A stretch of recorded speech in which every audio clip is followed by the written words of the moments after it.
Many married couples get into a rut after having kids, and some go to counseling. But Brad Wieners and Mary Ashley took a very different path. They teamed up on a multi-sport adventure race across New Zealand to recharge their marriage. Brad has written about their unusual experience in Men's Journal magazine, and it's on newsstands now. And they're here to tell us about it, along with relationship expert Heidi Banks. Good morning to everybody. Good morning. All right, first things first, before you embarked on this adventure, describe your life.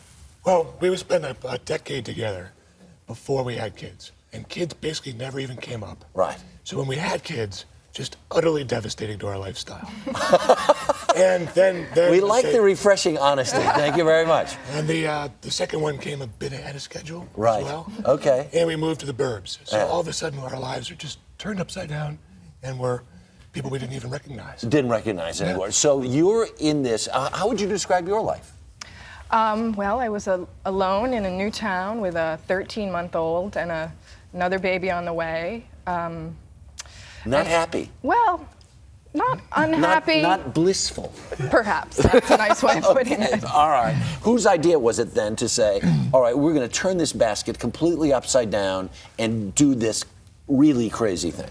I'll take credit for this thing, but we both knew we needed something. Right. And the sport thing was sort of my thing, because I had this delusion since I was an athlete in college that I still was an athlete. Oh, okay. Mary turns out to be the real athlete. And when he comes to you with this notion, right, I'm gotta guess it's gotta be after dinner, maybe after a glass of wine or two. Very good guess. I think 4. What was your immediate response?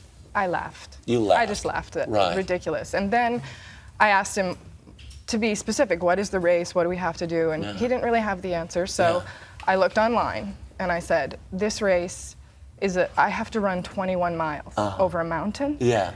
And you have to kayak 42 miles in whitewater.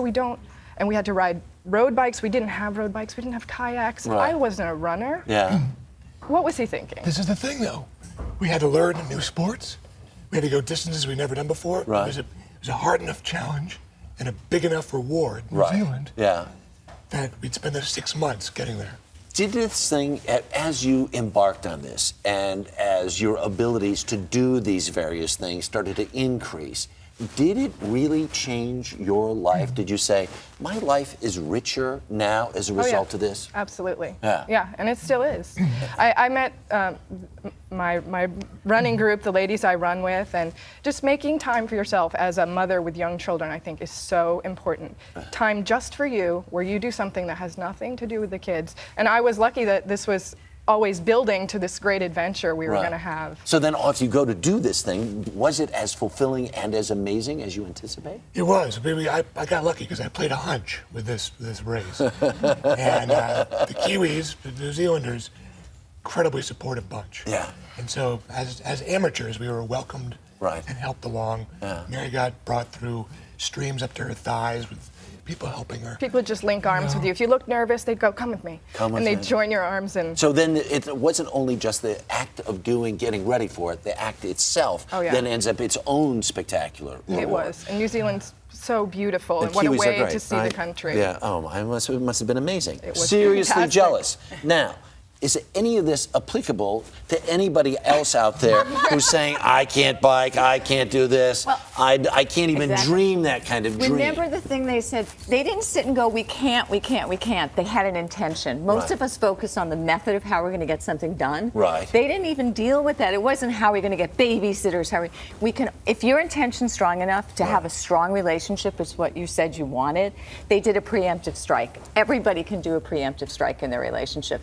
Get off the counseling couch, get off. I can't believe I'm saying that, but I am, because after a Don't while. call Heidi. And come on out there and do something. So what can you do? I knew a couple, I love this. They used to make it not one night a week that they went out. It was 2 nights a week, and they were not allowed to talk about their children, which was the toughest adventure they could be on.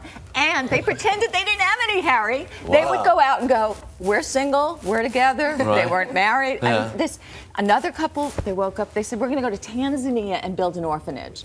It was just something that was so difficult. Took them a year to raise the money. They didn't have the money, the resources, nothing. Intention, intention, intention. So the adventure is great, the process was great. On the other side of it then, are you better at work? Are you better as a married couple? And are you better parents as a result of embarking on this? So far, right? So far. It's an ongoing thing. But I'll say that we are a better team for sure. Because it was a relay race. We were relying on each other. Neither wanted to be the one to let the other person down. And with all these different sports, all the logistics, getting the bikes to where they need to be, the boats and so on. So we got And in very the good at training telling each too, other. we were forced to be a good team in something that had nothing to do with our children. He had to go kayak and I had to go run, and there was more of a respect for that time that we needed. Amazing. Well, I'm very jealous about the whole process. How do you think? I'm with you, and I love that. You know, they say when you have a baby, they take the guilt gene. They take the baby out, put the guilt gene in. Congratulations, For you've being gone able to past go to a it. guilt-free zone. All right. The race runs again next year. You can do it. Let me think about that. All right. And Mary's article on the adventure, by the way, is going to be in the June issue of Marie Claire magazine, so we'll look at that. A lot happens early on The Early Show, weekday mornings on CBS.